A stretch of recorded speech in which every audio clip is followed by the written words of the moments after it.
Welcome, everyone, to this workshop, Join Enough Talk and Workshop this evening. We're very happy to welcome back Angus Hanton, who we've agreed did talk to Green Christian about 6 years ago, and it's lovely to have you back with us again, Angus. And Angus studied philosophy and economics before going into business, and then co-founding the Intergenerational Foundation, a research and education charity whose mission is to promote intergenerational fairness and to protect the interests of younger and future generations across all areas of policy. So over to you, Angus. We look forward to hearing you. Thank you very much, Barbara. It's very exciting for me to be here, and I hope we're going to have fun. I hope I'll provoke you, and we can have a good discussion when I've spoken my stuff. I'm also going to try and experiment with a new thing. I don't think anyone in the world has ever done this before, but perhaps they have, which is to use visual aids on a Zoom call. So I've got a little thingy here. I don't know if it'll focus okay. It's deciding whether to focus on me or, there we go, if I put that back. So that's just an example of a visual aid, which I'll use later on to kind of pep it up a bit, although it'd be probably more difficult for Tony if she's busy sewing, but she can perhaps look up when there's a visual aid. So I want to talk about intergenerational fairness, particularly from people who care, which is obviously all of us. Perhaps I can start by the basic idea was put very well by Edmund Burke when he defined the social contract as a partnership between those who've died, those who are alive now, that's us, and those yet to come, so the unborn. And this is to remind us of our kind of responsibility in both directions towards our ancestors and our descendants, and more immediately, our parents and our children, our grandparents and our grandchildren. So I hope I'll provoke. So I'm going to focus mostly on fairness between different generations who are alive today. So between us and our children and grandchildren. But of course, it's as I've said with the Edmund Burke quote, it's a wider thing than that. And to give some illustrations of the problem, some immediate illustrations of things that seem to me, at least, to be obviously intergenerationally questionable. Let's just take something that I've received recently as a 62-year-old. So first visual display. This is it's got to be, the focus isn't liking it. This is my free bus pass. So in London, I can go free on the tube and the bus most of the day. And just because I'm old, by old, I mean over 60, which I don't think is old, but, and that's regardless of means. And I absolutely think it's a wonderful idea for people who need it. And I think it'd be a wonderful idea for the under 30s, but it's clearly not needed by me. Having said that, you may say, why have I bothered to get it? Well, every time I travel, I save a few pounds and I put them in an envelope, £5 note, and send it to a politician. And so I've had a bit of fun doing that, sending it to chancellors and to the mayor of London and to prime ministers. I've had plenty of those to send it to recently. And they invariably, and what I do is I say to them, would you like to have, I've saved £5, which I shouldn't have done. Would you please put this towards helping younger people with their travel costs as they're so pressed? I have had a couple of the politicians have just pocketed the money, or at least they haven't sent it back. But mostly these £5 notes get recycled because they send them back to me saying, oh, well, there isn't a procedure for this. Anyway, that's one example of a benefit that I don't think I should be getting, and I don't think as a society we should be giving to the better off older generation. Here's another practical one. Here are some prescription hay fever tablets. So pre-prescriptions. Perhaps I'll leave that up there. So pre-prescriptions are very wonderful for people who can't afford them. of course, and they're a good idea, but they're not a good idea for the baby boomers, where the baby boomers can easily afford them, and it contributes to the cost of running the NHS. That I now get this benefit regardless of means. So I suppose one of the things that younger people would, the way that we address younger people when they say it's not fair, all the benefits you guys have had, is we say what I said to my sons when they were in their early teens. They said, so here's my mobile phone that's slightly out of focus, let's get it in focus, there we go. They said, oh, that's a picture of my granddaughter. So they said, can we have one of those, Dad? We want a smartphone. And that was typically said to me by one of the younger brothers, because they saw that their older brother had a smartphone. So what I said to them was, when you're 13, I think it was, when you're 13, you'll get a smartphone, and not before. And so I was effectively saying to them, your turn will come. And that, of course, is a classic thing that you say when bringing up children, when they're too young to have a knife or a smartphone, or to go out on their own. Your turn will come. And of course, the children accepted that because they could see that there was a logical rule, and that their turn would come when they would get their phone. And that is, of course, what we say to young people today, isn't it? We say, your turn will come. Don't you worry. You'll be getting the free prescriptions and the free bus pass. But will it? It seems to me that that's actually not what we're doing. We're not allowing their turn to come. And I think young people have said to me, well, will our turn come for final salary pensions? To which we have to say, no, it won't. Sorry, we've got them, but you won't get that. Will our turn come for cheap, affordable housing? No, we had that, and now we've bought that housing, and we rent it to you at whatever the market rate will be. Will our turn come for a relatively unpolluted planet? No, it won't. So I think the whole basis of intergenerational fairness is the idea that if we got a turn at something, the younger generation should, or that if we're getting a benefit that they're not, we should be, or they're not likely to get, we should be questioning whether that's fair. One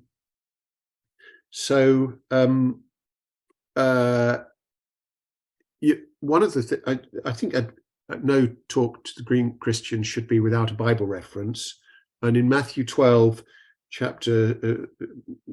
12, from verse 46, Jesus is, perhaps I'm taking this out of context, but never mind, it'll make the point. And I don't think I am entirely. Jesus said, who are your brothers and sisters? And what he was saying was, you've got to think about who your loyalty is to. And it isn't necessarily just your family. And I think that goes for intergenerational fairness too. It's not really enough to say, as John Redwood did, a prominent politician. He said to me at a conference, he said, "Oh, don't worry, Angus, I'm looking after my children. I've helped them to buy a flat." And I thought, well, good for you, John. That's great for your kids. But and of course, I've tried to help my children, but that's not the point. It's about generational fairness. It's not just about helping the people within our family. It's about helping the whole of the next and the subsequent generations. So I think a very self-referential response like that doesn't really cut it, to say, well, of course it's right to do everything you can for your children and grandchildren, but it's kind of not enough. So one of the biggest challenges that younger people face, I think, is, now let's see if my thing works, is my visual demonstration, is the cost of housing. So here are some monopoly houses. Now, how do I get them in focus? There we go. Little monopoly houses. They seem small. Houses are small, but they are essential. And so many young people spend especially in London and the southeast, but generally spend here's a couple of hotels, which we'll actually think of as older people's houses. There we go. So many people think of so many young people spend a high proportion of their after-tax salary on housing. We know it's a problem, but it's a problem that is partly, I think, caused by lack of supply. We can all agree to that, and that new building, the right houses in the right place need to be built. But it's also caused by us older generation as a whole. Now, I'm not talking about blaming any individuals. We overconsume housing. I would be surprised if there aren't some people in this call who've got more than one spare bedroom that they don't use. Now, we have at home, and I feel bad about it. We make excuses. We say, oh, well, the grandchildren come to stay, or we have guests, or we need somewhere to store ourselves. Or as a couple, we actually find that we don't work well in the same room. I mean, if anyone doesn't identify with that, they're obviously a very harmonious couple. So we make excuses for over-consuming housing, but it has a big consequence. And one of the reasons we do it is because it's such a good investment, and it has been. And any gains you make are tax-free, is the way it's set up. And and of course, we bought our housing, most of us, so cheaply that we don't feel the capital that's tied up. One irony, one illustration of just how expensive housing has become is these two observations that I quite often hear. Somebody says, my house earned more money for me last year than I earned myself. And that's often been true, that the increase in your house value is more than you've earned. And unlike what you've earned, it's tax-free. And the other thing people say to me, which illustrates the absurdity of the cost of buying or renting property, is they say, I couldn't afford to buy the house I now live in. And that's true of so many of us, that if we had to buy our house over again, we wouldn't have the money or be able to find the money. And that's a way of illustrating, I think, just how absurdly expensive we've allowed housing to become, which I'm suggesting is partly lack of supply, but it's partly overconsumption by the older generation.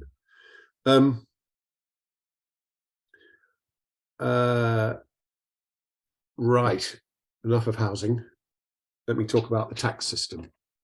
So here is, I don't suppose anyone apart from me ever gets tax demands. Oh no, probably you do. This is this is out of focus, and it's the back to front because of the way my screen's set up. But it's still unmistakably a tax demand, and I have to pay it, and I have to pay it rather promptly. And now these, I'll just leave it there, because the trouble is with paper things, unlike emails, they don't go away, do they? They lurk around until you face them. Now, the tax system in the UK is set up, many features of it are historical. We've set it up that most tax is collected from payroll from payroll taxes, whether it's income tax or national insurance. Almost 50% of government tax revenue is from payroll. And then, of course, you've got quite a lot from VAT. So the way that this works is that young people are taxed particularly heavily, and the older generation particularly lightly. If you add into that the fact that we're all quite experienced, or many of us will be quite experienced at navigating the tax system in a way that young people aren't, and we'll have the benefit that we've probably got some surplus capital, so we can take advantage of the very generous way in which income on savings is treated, whether you've got it in a self-invested pension plan, that's a SIP, or whether you've got it in an ISA, an independent savings account, individual savings account, or whether you've got it in one of the several other tax sheltered systems. So in other words, income from savings is very lightly taxed, and earned income is much more highly taxed. It's even more pronounced when you take account of national insurance. So the 10 or so % tax on earned income, which is national insurance, isn't charged on income from unearned income. So we've got this slightly absurd situation where earned income is taxed more heavily than unearned income. So I think what we would say at the Intergenerational Foundation is the whole basis of the tax system, although it grew up from historical reasons, now advantages the older generation and severely disadvantages the younger generation. I met a young man earlier this week, and he was telling me about his income and outgoings. And he said, if he earns another, say, £1,000 a year, £420 of that goes to the government. So he doesn't earn much either. He earns, for London anyway, he earns, I think, 29,000. So any extra money he earns, he only gets to keep £600 of it. Now, we're used to that sort of tax level for people who have a lot of income and who are wealthy. But the reason he doesn't get any more is because at that level, he's got a basic tax rate of 20%. Then he's got national insurance on top, and then he's got his student loan payments. And together they add up to 42%. So he gets, it's not even £600, £580 he keeps of that extra 1,000 that he earns. And when he pays for his rent, he's paying for it out of that after-tax income. So enough about tax, but the general point is that the tax system is skewed, I think, in favour of, good to have a parrot on board. Now that is a real visual illustration. Thank you. I hope it is continent. That I think is an illustration of how we've shaped our society to be helpful, perhaps overly helpful to the older generations at the expense of younger generations. In terms of the environment, and I think this group is, judging by its name and what I've heard, is particularly concerned about the environment. There's so much we can do. Now, this perhaps relates as much to future generations as younger generations. Now, here's a visual illustration that's perhaps a bit too plasticky. This is will it work? No, it doesn't like that. Perhaps if I hold it, there we go. This is a little toy that I was given that is a sunflower, perhaps rather purple one, perhaps thinking about Ukraine. But on the front here is a solar panel. So when I have this during the day, the sunflower wiggles around. Anyway, this is an excuse to talk about solar panels. And I think the environment is a huge intergenerational issue. And in fact, I think every environmental campaign, whether it's Insulate Britain or, there are so many of them, any of them, they have at their base intergenerational fairness. I mean, that's the reason that we want to leave the planet as good a way as, it's the main reason why we want to leave the environment in as good a way as it was when we came across it, so that our children and grandchildren, and in particular their contemporaries, can have a less damaged planet. So I suppose what I'm saying is environmental intergenerational fairness lies at the root of all green issues and green politics. I'll just mention, if I may, the sort of work we do. We've done all sorts of different projects. We do research, but we try to do research in a way that is relevant and that can change policy. So one of it may seem a small campaign that we did a survey of museum entry fees. And what we found was that the over 60s or those retired were getting discounts at lots of museums. And that seemed to us very nice and very appropriate for those who were on pension benefit or in some other way could show a need. But for the typical baby boomer, this is the sort of thing that is not needed financially and is paid for by those who pay the full price. So if you're in your 20s, you've stopped being a student, you pay the full price, and you're certainly far less well off than most people in their 60s or 70s.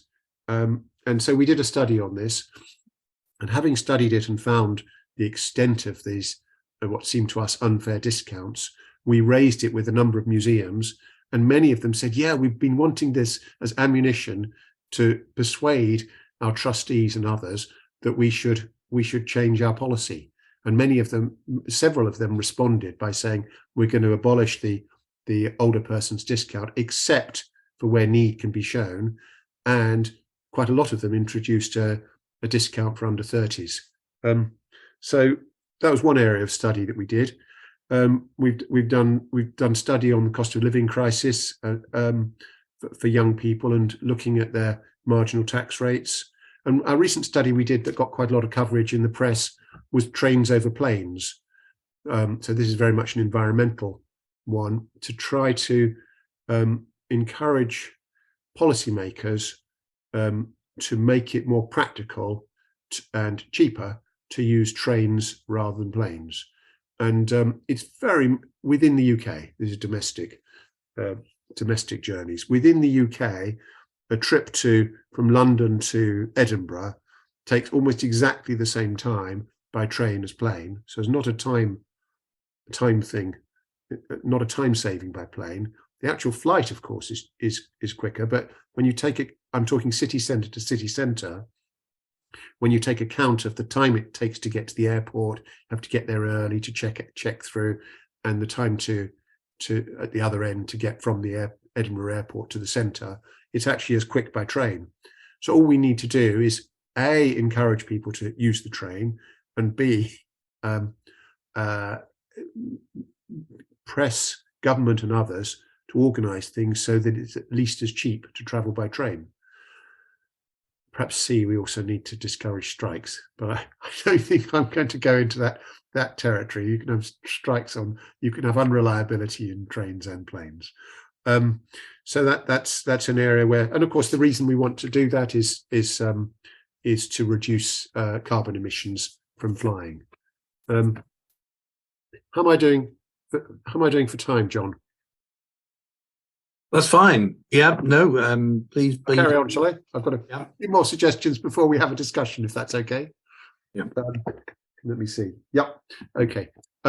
So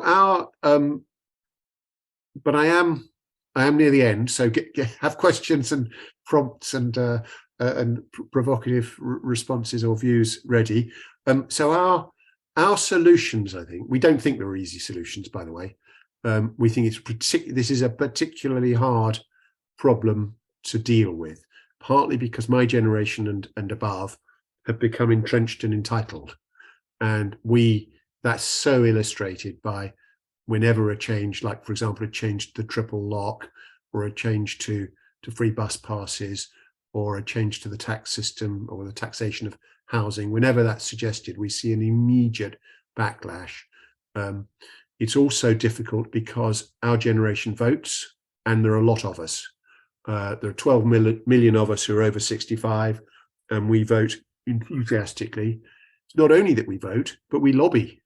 We've got time to lobby, and we are more likely to have politicians, whether they're local politicians or national ones, or policymakers who are our contemporaries, because it's typically people of my sort of age who are running the place, or younger.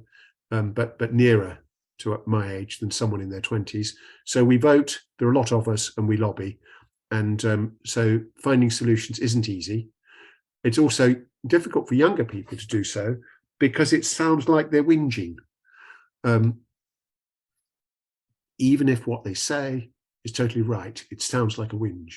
So, and I think it's harder for younger people as well to campaign, because they're just so busy. They're so, many of them have more than one job. Many of them are working longer hours than they expected or want to.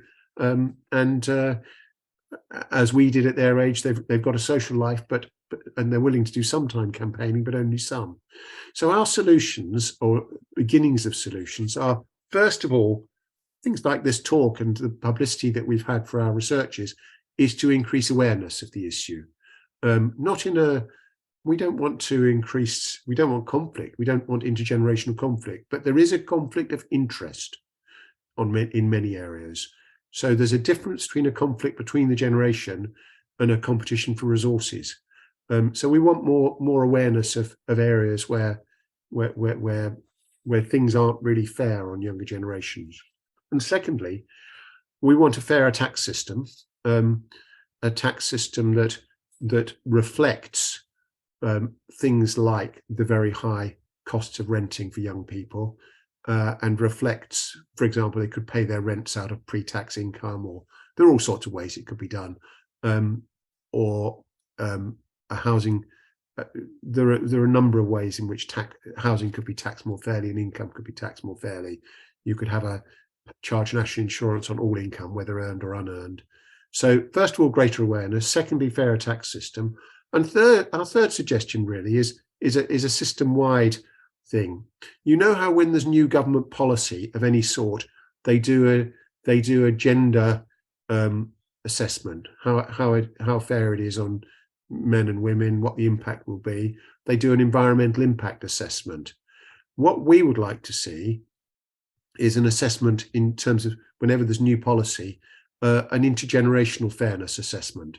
So you look at how a new tax or a change will affect different generations. And that, I suppose, means doing more thinking about the issue, but also more measuring, so that if you have users of a particular service or a particular route, find out how old they are on average, find out what the median age is, the average age. These are our three big suggestions: more awareness, fairer tax system, and intergenerational assessments on government policy, whether it's national government or even local government. In local government, you often get the situation where the local councils say, well, we're going to provide more elderly provision because we have a statutory duty, and that will mean closing the youth club, because that's something that we choose to do. We don't have a statutory duty to provide youth clubs. Well, it seems to me those sorts of decisions, when there's a squeeze on local government financing, present an absolutely stark example of intergenerational unfairness, or they sometimes do. So tomorrow is a very important budget day. There have been a lot of trailers for it, a lot of efforts by Jeremy Hunt and Rishi Sunak to soften people up to the fact that there will be big spending cuts, there will be big tax increases, some of which have been announced, and of course that sort of thing, they have to decide where these the tax burden will be increased, and where the spending will be cut. And these are very often deeply intergenerational decisions, and so it'll be interesting to watch, and no doubt we'll try and make public comments on it. And I think that's probably most of. So in a way, it would be more interesting perhaps if we were speaking the day after that budget. But I'm hoping to encourage you to look at that budget not through rose-tinted glasses, but through the lens of intergenerational fairness. Thank you very much, Angus, for bringing so clearly the issues to the fore that we need to think about in this area. So people can either raise their hands or put questions in the chat, and there are a few questions in the chat, but I'd like to just start by asking one myself first. Angus, you wrote, I see from the internet, in 2011, so that's 11 years ago, that, and I quote, "It's perhaps surprising that British churches, both Protestant and Catholic, have been so quiet on the subject of intergenerational justice, both in relation to imbalances between younger and older generations and in relation to future generations." So you said that in 2011. 11 years on, has anything changed in what you and your colleagues are seeing in terms of the approach of the various churches to this issue? Well, Matthew 7:7, judge not that you be not judged. You have to be very careful about commenting negatively about other people or organizations. So I prefer, rather than judging, to think that this is a challenge to us, to people who go to church and people actually of all faiths, that we should do more about the issue. I think it's a particular challenge to the Catholic and Protestant Church in the UK, because church congregations tend to be older, and one is inevitably focused on the needs of the people you know. And most people know that most of their friends are of their age. Now, there are plenty of exceptions. You know, you meet the fantastic youth workers sometimes who are in their 70s and they're working with people in their teens. And, you know, there are plenty of exceptions, but mostly we mix with people of our own age. There's a whole lot of reasons. We've got similar musical interest. We speak in the same way. We use the same technologies. We've got children who know each other, and so on. There are lots of reasons, but I think that's a particular challenge for the church to try to reach down, as it were. Of course, the church is struggling in many ways for survival. That's the reality, isn't it, of many individual church congregations, and so it's always difficult in that situation to be more difficult to be outward looking, and I think intergenerational fairness is very much a case of being outward looking, because you're looking beyond your own interests, you're looking beyond your own children's interests, and you're actually looking beyond the end of your own life to think of future generations. I think the church has done some good things, but we as a group, as a large group, we need to do more. Does that sort of answer your question? Yeah. No, that's great. So Mark has put two questions on the chat. Mark, I don't know if you want to unmute and ask these questions yourself directly. So I'll hand over to you.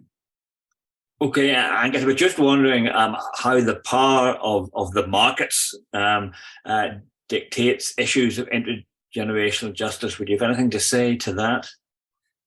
Yeah, well, I totally agree with the underlying point in the question. I mean, we've rarely seen the power of the markets on a big scale like we did 3 weeks ago, when a Prime Minister and a Chancellor, with the support of their cabinet, I think, certainly with the support of their party who'd voted them in, with the support of at least of the electorate 3 years previously, when they got an 80-seat majority, when they made a decision which they thought was right, and the market said no way. And as a direct result of that, the Prime Minister was displaced, and we got a new Prime Minister who said, I believe the opposite.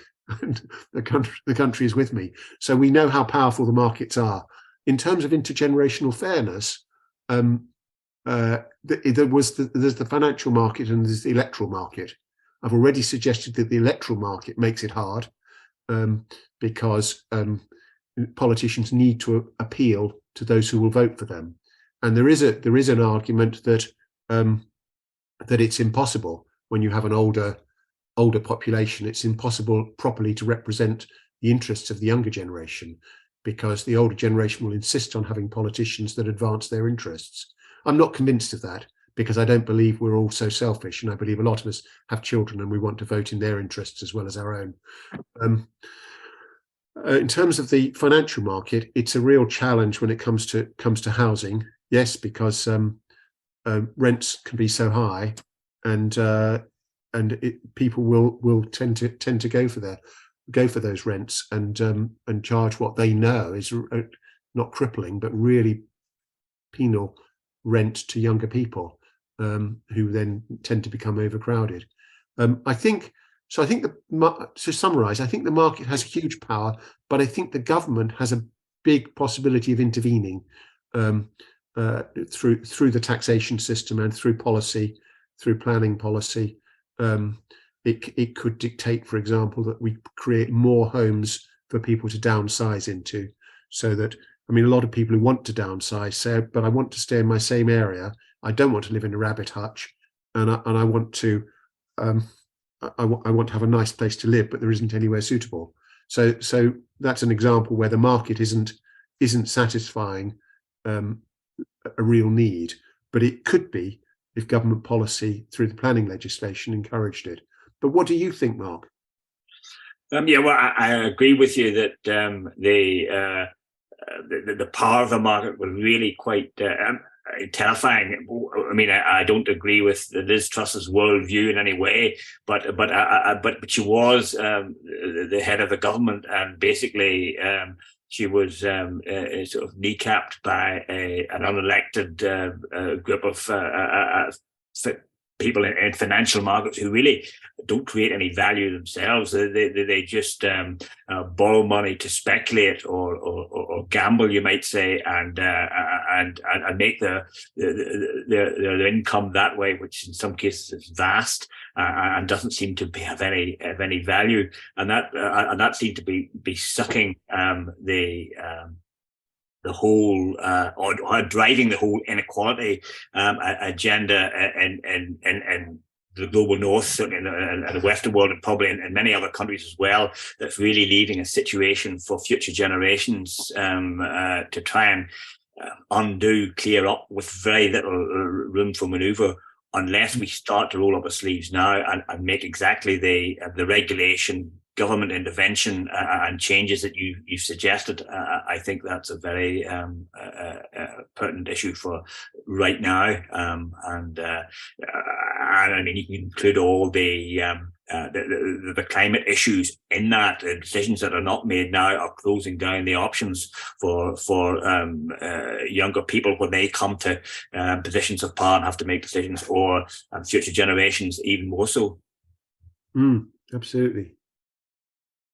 I'm going to bring in Colin now. So, Colin, over to you.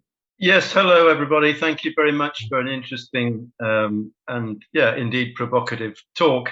I kind of agree about your comments about the tax system, which is indeed perverse, absolutely perverse, taxing employment. I mean, you say it's 10% or whatever it is, national insurance. That's only what the employee pays. The employer has to pay another 12% on top or something. I'm out of touch now because I don't employ anybody anymore.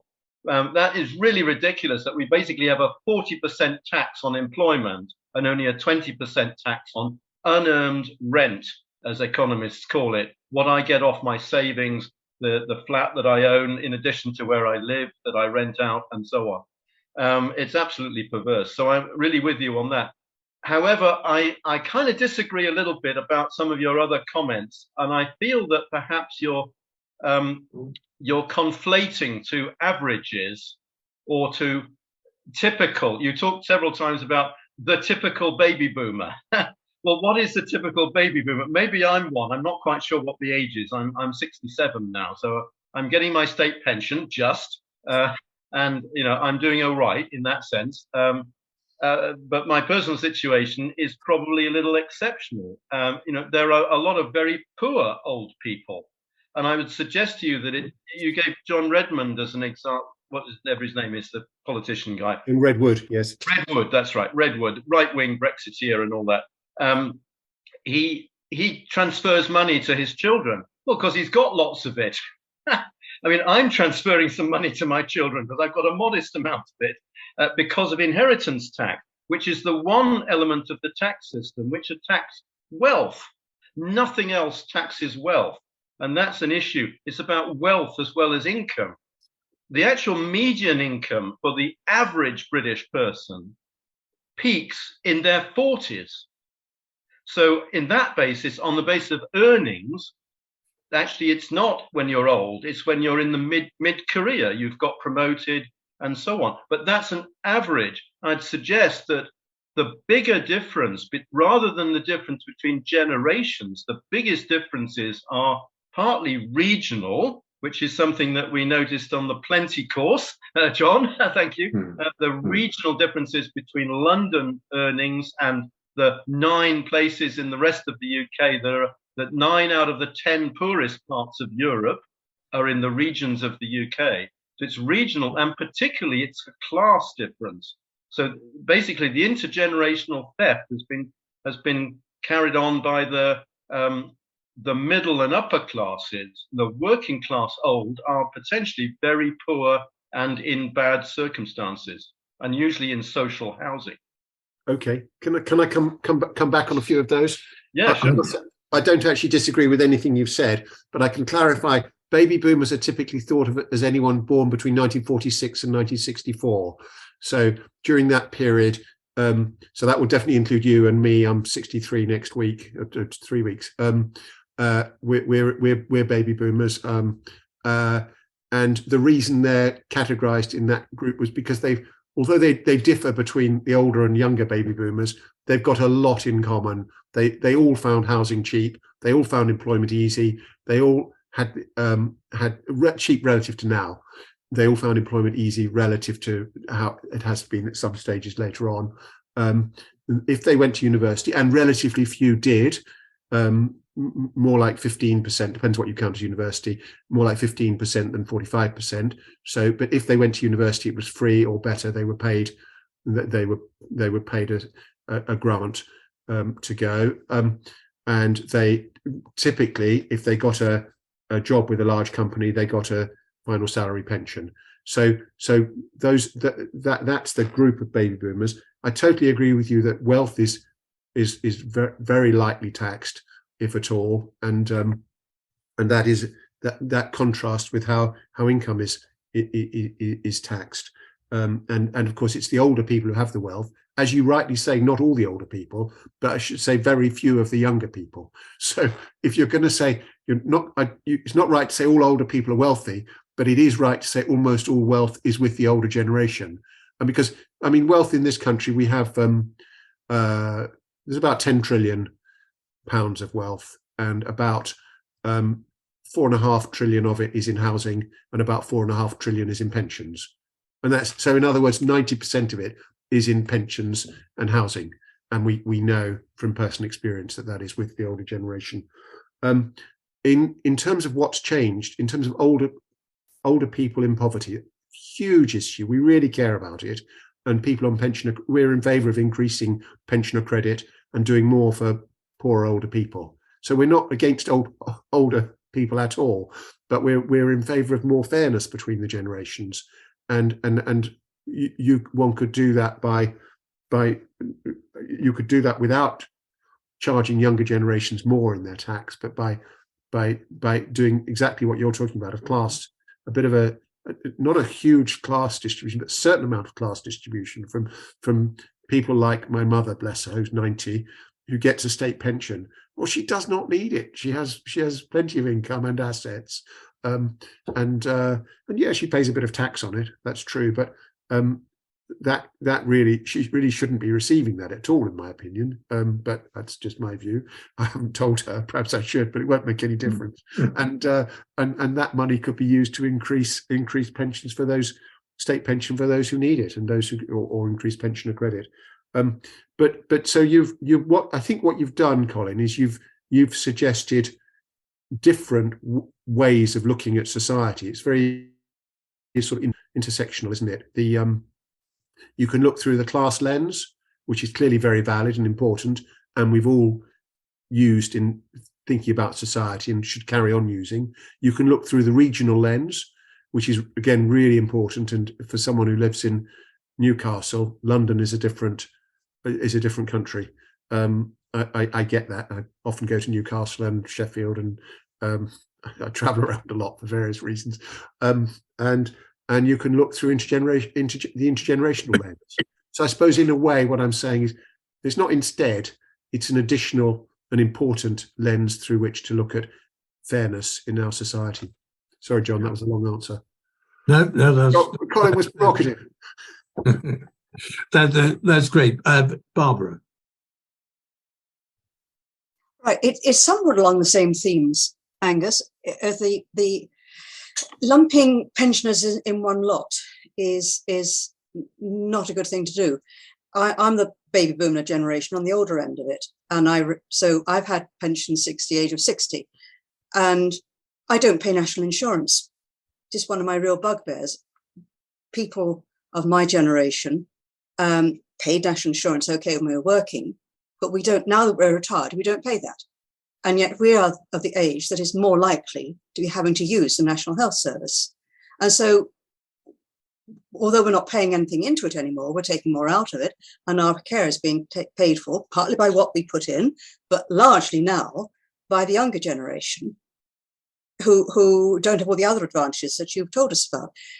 Similarly, all this very helpful help from the government on electricity and gas bills, it's going, the first tranche at any rate, has gone out to all of us. And So I had an electricity and gas bill of £3 to pay last month. That is ludicrous. Not exactly an energy crisis for you then. No, that's ludicrous. Now, I'm coming to a question. How difficult is it to differentiate in the pensioner age group between those who do have enough to pay national insurance and do not need to have handouts to pay our electricity bill, and those who are many pensioners who are struggling and are going to have to choose between heating their homes when they need to have warmth there for their health? How difficult is it for governments to differentiate and do this differently so those that really need it get it and those who don't need it don't? I totally agree with you, Barbara. Okay, so the in a way, what we're sort of skirting around is means testing. In other words, the government's job is should be to make sure that people who are not in need, people who need stuff, but it's also should be that people who don't need it don't get money from those who are in poverty, or if not in poverty, are relatively poorly off. And now means testing got a very bad name. It got a bad name for a number of good reasons. For a start, there was the question of pride. So many people who really needed benefits didn't want to claim them because they were too proud to do so. And you can sympathize with that. So that was one reason. It also got a bad name because it was intrusive. It asked people to give away information that they didn't really want to share. It got a bad name because there were many cases where it didn't work well. And it got a bad name because the middle class are very good at filling in forms. And we got very good at claiming benefits that are available when other people who were probably more needy found the forms challenging or didn't even know they existed. So it got a bad name. But I would say now things have changed with technology, and the government knows, if it wants to know it, it knows everything about us. It knows what we had for breakfast. It knows when we go out, especially if we have a phone. And so the excuse that I think we should be able to do means testing with far less intrusion on people's lives. And in particular, I think there are some primitive, having said that the government should use a sophisticated system, I think there's also a really primitive system that they could use. They could say that a lot of these benefits are not available to owner-occupiers. Now, 67% of the over 65s, no, it's more than that, it's more like 70% of the over 65s own their own homes. Very few of those in poverty, and where they are, in other words, where they're cash poor but brick rich, where they are, we have got systems, and we should develop them, where effectively they can borrow against their home, not through equity release merchants, but through the government, so that they can say to the government, well, yes, actually, we do need this cash. We do need the winter fuel allowance, for example, but as we're owner occupiers, dock it against our home. So when the home is sold, the government gets its money back. We do that for care, don't we? For social care. If people go into care, the home doesn't get sold, but money is effectively lent to them, and the home is it's taken when the home is sold eventually. So I suppose short answer is we need to do better at giving to where people need it and not giving to the people who don't need it, I think. But others, we've provoked others, I think. I've seen a few other. Yeah. Sorry, John. I was just going to say, Elaine has made a comment about the need to ensure that the means test is graduated. It's important, not to have a cliff edge. I think I'm interpreting you correctly there, Elaine. And Colin has agreed with that, and that national formulae can be far too coarse. People fall through the net and so forth. So some commentary there on the chat. Karen.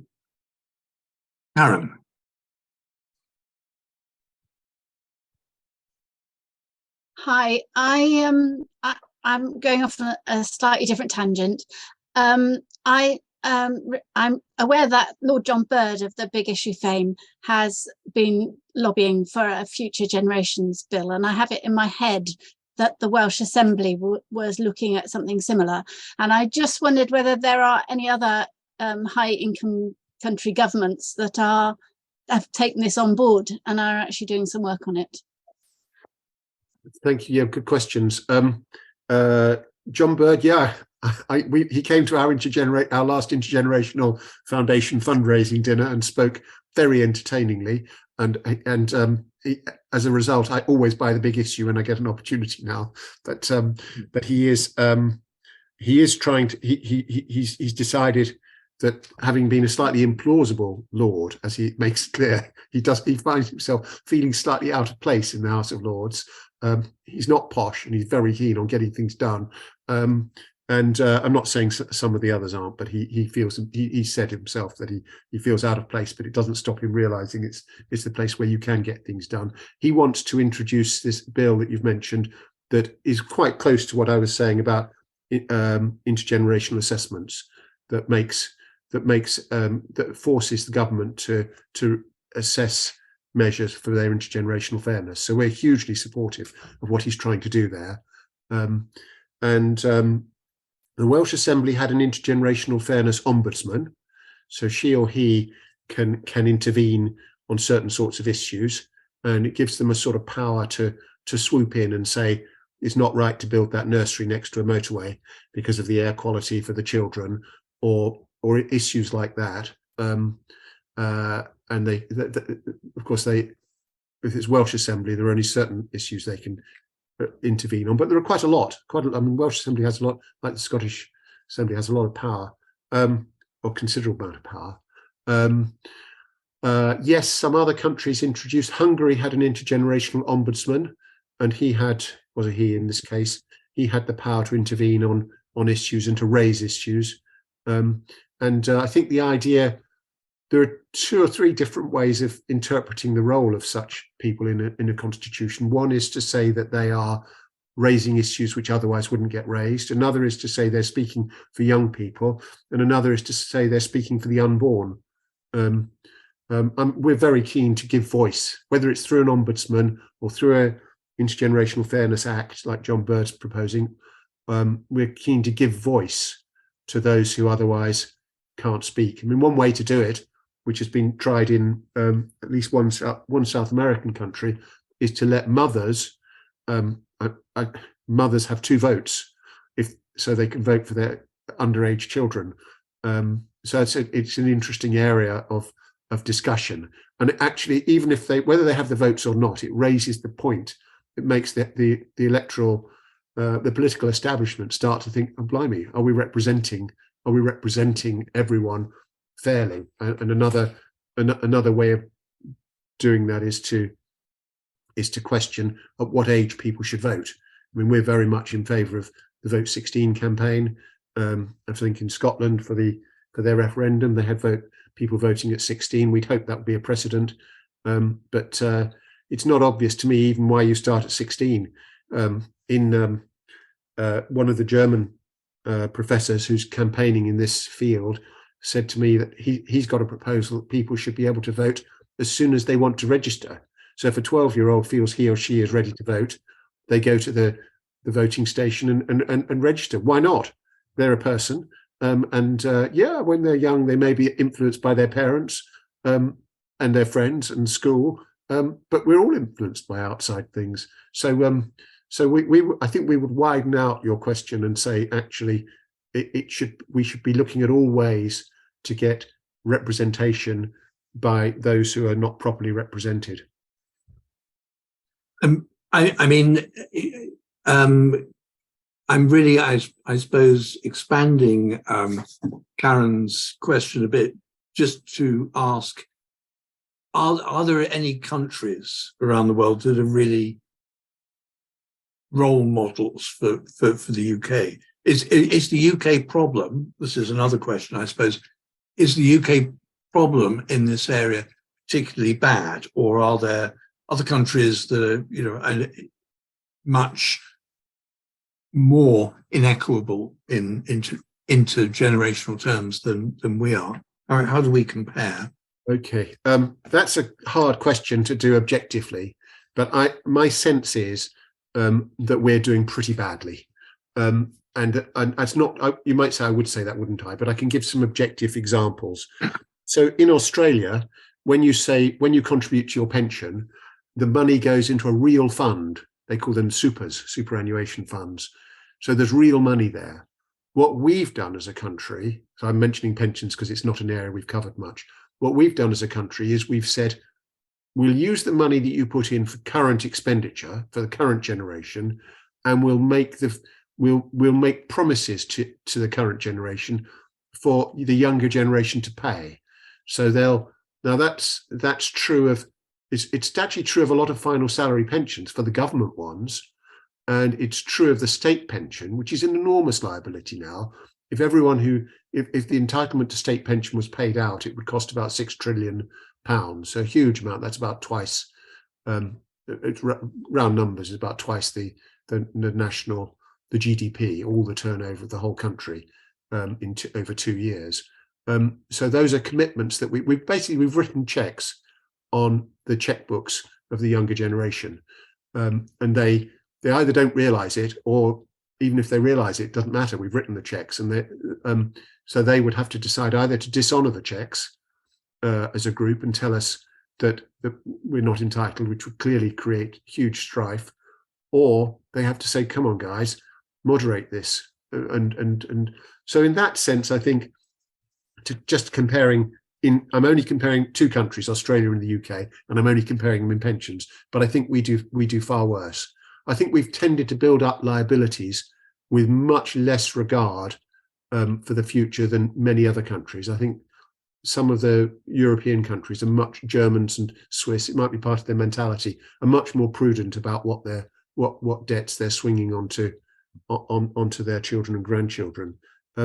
Some countries have the opposite of a debt problem. Norway's an interesting case because they have put us, well, when we got our North Sea oil revenue from the 1970s onwards, we spent it.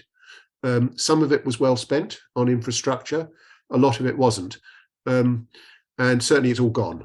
that's the important thing. The Norwegians said, actually not as long ago as the 70s, they said let's keep this money as a future generations fund, and as a consequence they own quite a significant percentage of the average quoted company across Europe, and per household, and of course they have the advantage that they're very wealthy and they have a small population. I recognise there are differences, but per Norwegian household they have about $1 million of assets in their intergenerational long-term fund, which gives them the great advantage that they can, from that, or at least from the income, not from the capital from that, but from the income from that, they can say to young people, well, we're not going to charge you to go to university, or we're going to build this infrastructure. Or in one of the things they've done is they've said we can afford to give generous subsidies for electric vehicles.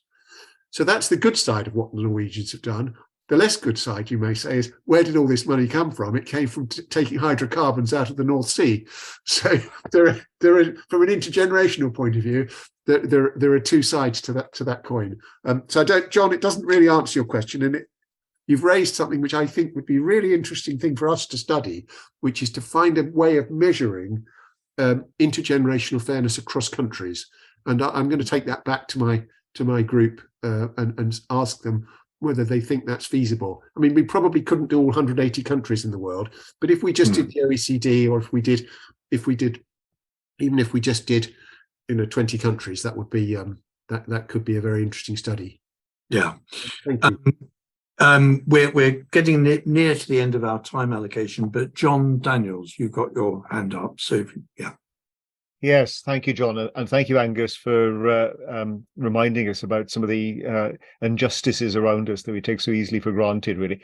So my question was simply this, that if it's true that we are in the middle of a financial meltdown globally, which I think we are, and that's partly in large measure due to the fact we've created far more claims on wealth through commercial bank money creation than we can ever possibly honour, then there would seem to only to be two possible ways forward, both of which are forms of default, one of which is a hard default, which basically, essentially people stop paying, and that would have huge implications for the stock market and for housing prices. As you mentioned, a lot of the money has gone into inflating real estate values, or the default historically is inflation. And again, from an intergenerational equity point of view, I think I know again who's set to benefit, depending on which of those routes we go down. I just wonder if you have any reflections on that, and whether or not that does in a way encapsulate the kind of the dilemma we have. Totally brilliant. I think that's such a good summary of the world and indeed the UK challenge. Yeah, I agree with you. A couple of observations on inflation. We have a terrific advantage, don't we? We not only did we go to school or maybe college, but we also went through the 1970s. So we compared to, I mean, I've been speaking to young people about inflation recently, and they've no idea. They've no idea how bad it can be and how bad it is. They just think, blimey, that's expensive. But we're thinking we know about inflation. We know that what we need to do is we need to protect ourselves. We know that if we've got £1,000 in a current account, that by the end of the year, we will have lost £100, £2 a week in value. And worse, of course, if we've got 100,000 in a current account. We know that if you're working and there's an inflationary environment, you need to ask for a lot and often and early, and be demanding and be trucking. I mean, obviously it leads to strife, but we know that it's the groups that do that, the workers' groups that do that don't do so badly out of inflation. So we've lived through it, and painful though it all is, and horrible though it is, we're kind of in a better position than young people. And I feel guilty that they feel like naive, that can be a bit naive about it, especially those who are saving in a current account for a deposit, either on buying a house or sometimes just saving a deposit for the rent. Inflation will see that saving basically being on a treadmill that won't lead anywhere, because as they save, the cost of the deposit goes up and up. So we're at a generational advantage, but I don't think we can help that. I think all we can do is try and explain it to them, and they'll have to learn, as we did in the 70s, the hard way. It was interesting, the Bank of England governor today saying he thought inflation would drop next year. I mean, that doesn't tie up with our own experience of what happened in the 70s, that it went up and up until there was, I mean, talking, and Rishi Sunak saying we've just got to stare it down. Well, I don't know. I think that's a bit optimistic about how you tackle inflation. But clearly, high interest rates are a very painful way of dealing with inflation. I would say one thing though, John. I don't know if you've read Capital in the 21st Century by John Piketty. Very few people have read the whole thing. I'm only able to say I've read the whole thing because it was the only reading matter I had when I was in a train for 24 hours in France, and they had a train strike. So I was trapped with this book, and having got the gist of it, I thought, well, I'm going to read the whole thing. And he is actually, his ideas are brilliant. His writing could be more succinct. And clearly he had a big impact in how we thought about wealth. And he clearly thinks that wealth should be taxed more heavily. And he has lots of ideas. He's done 3 studies into wealth in the US, wealth in Britain, and wealth in France. And he's come to some fascinating conclusions about how sticky it is and how the rich get richer and why they get richer. But one of the things he did say in that book is that the 2 things historically that have reduced inequality are war and inflation. Now, he was speaking of World War. We don't have that yet, but we have inflation. And it may be that will reduce inequality somewhat. It's painful, and everyone is robbed by inflation. So I'm not saying in any way it's a good thing. Really is daylight robbery for everyone in so many different ways. But it might reduce inequality because young people will still have their labour power. I'm not convinced that housing is such a great shelter from inflation. People say, oh, property is the way, but it wasn't so great in the 70s as a way of protecting you. And shares similarly do suffer from inflation. And one of the things that inflation does, of course, is for companies, it puts up tax rates far more than it looks like, because of the fact that taxes are done on a historic cost counting basis. But anyway, I think you've put succinctly an issue that I haven't got an easy answer for, which is, just to summarise your point, that we've got to default in some way on our promises, and we're either going to do it through an explicit default or through inflation. The problem for the UK, in terms of pension claims, is that those pension claims are all, particularly government pensions, are index linked, and so that leads to a big area of strife between those who say, well, I was promised this pension, whatever inflation is, I need to be protected against it, and those on the other side who say, sorry mate, we can't afford it. How do you deal with that? I mean, there are possible solutions involving an extra tax on money you take out of pensions. They don't seem that lovely to do, that nice to do, but I think you've summarised a problem for which I don't have any easy answers. But I have had some comments which you asked for. Thank you very much.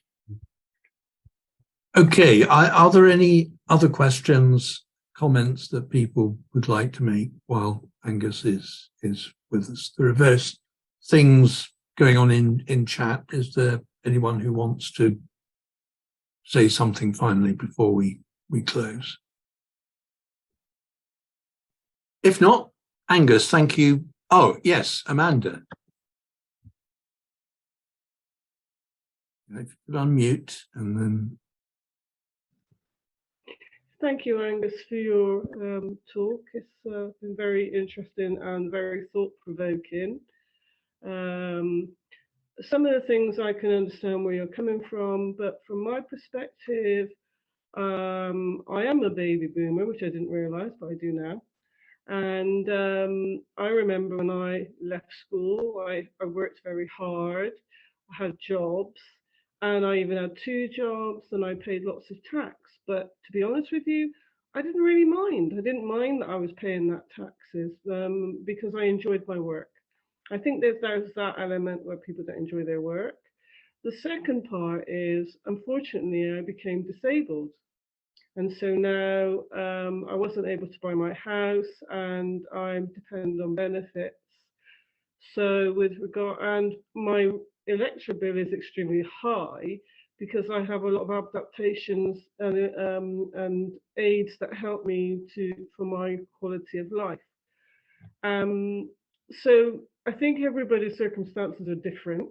I think you can't generalize. I know you're generalizing, but I think it's very difficult because, you know, unfortunately, all people are different and circumstances change, and many without, you know, unfortunately, some things happen that, you know, you wish didn't. For instance, my situation.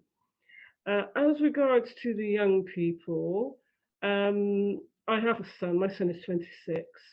And I think the problem with the younger generation is technology and advertising has really taken over, and they tend to want a better quality of life. I mean, today they have many things that in the 70s that we never had, and that's going to push up the cost of living. I think we live in a materialistic world. I think, and the problem being is because we live in a materialistic world, the children want more because that's the norm, but then we don't have the finances to do it. Regards to the government, I don't understand taxation and things like that because I just, you know, I just accept the situation. I'm grateful for the government. I'm grateful for the fact that I worked very hard, and I feel like now, you know, what I put into the system, I'm getting out. And I guess that's always been the kind of way. That's the generation of what we were brought up to believe. You work hard, you buy your house, you invest in your future, you have a nice retirement. You know, and that's the system that it's been. So when the next generation come on, you assume that they're going to work hard, you know, they're going, you know, it's that same generation. Now, if that's not working and it's breaking down, then that does need to be addressed. You know, I mean, my son went to university and he had a lot of issues and he was struggling with university. Now, he never completed his degree. We had to pay £7,000 because of he had taken, he went over the 3 years. And now my son's 26. He's not able to work at the moment, but he has a huge debt. He's having to pay for a university degree that he never even took. So as soon as he goes into a job, the first thing they're going to do, if he's in a high-paid job, is going to take his money. Now, that's not fair either. So I understand from my son's perspective, it's very difficult for him to have any kind of encouragement to go out and work because he's been treated really badly. You know, he wanted to advance his education, he wanted to have a degree, and they messed everything up for him. So now he's yeah. Okay, quick. So, I'll give thank you, man. Very interesting and to the point. Thank you. I'll give a quick answer because I know John is keen to draw us to a conclusion. But if I can give a quick answer, you're right. Everyone's different, but you can't really make policy unless you make generalizations. And our view is that you have to try to, and you have to try to base them on facts. And one of the key facts is that totally agree with the general sentiment you're saying. We paid in, so we should take out. I agree with that sentiment, and I like the idea. It kind of ties up with our instinctive view. And we don't necessarily feel we should take out equally. We should take out according to need. But the reality is we paid in as a generation, our generation paid in less than we're taking out. And that's the real problem. And that's the real unfairness. And we've done that by building up debts for other people to pay for us. So we've been spending on the credit cards of others, which is not something we would do in our personal lives, but it's what we've done as a nation. And on the final point on student debt, I totally agree with you. It seems really, really tough that you have a student debt even if you didn't do your degree. In fact, generally, I think the Scots have got it right, which is to say that society as a whole pays for university education, and a progressive income tax system means that those who earn more pay in more later on. But that's clearly not some people like the student the current system of charging students. I just haven't found any of them yet. Thank you, John. Yeah, thank you so much, Angus, and everyone else for contributing to a really rich conversation. I'm sorry we'll have to end it there, but thank you again, Angus, and I'll send round, maybe we can do this with recording, Barbara, the details about the Intergenerational Foundation, so that anyone who wants to find out more about your foundation can do so easily. Can I just chip in there, John? Yeah. The easy thing to do is to go to if.org.uk and subscribe to our mailing list. You won't get a mailing more than once a month, and it's www.if.org.uk. Sorry. Right. Thank you. No, there's a much more succinct way of doing it. So thank you again, Angus. Thank you, everyone else, and good night. Thank you.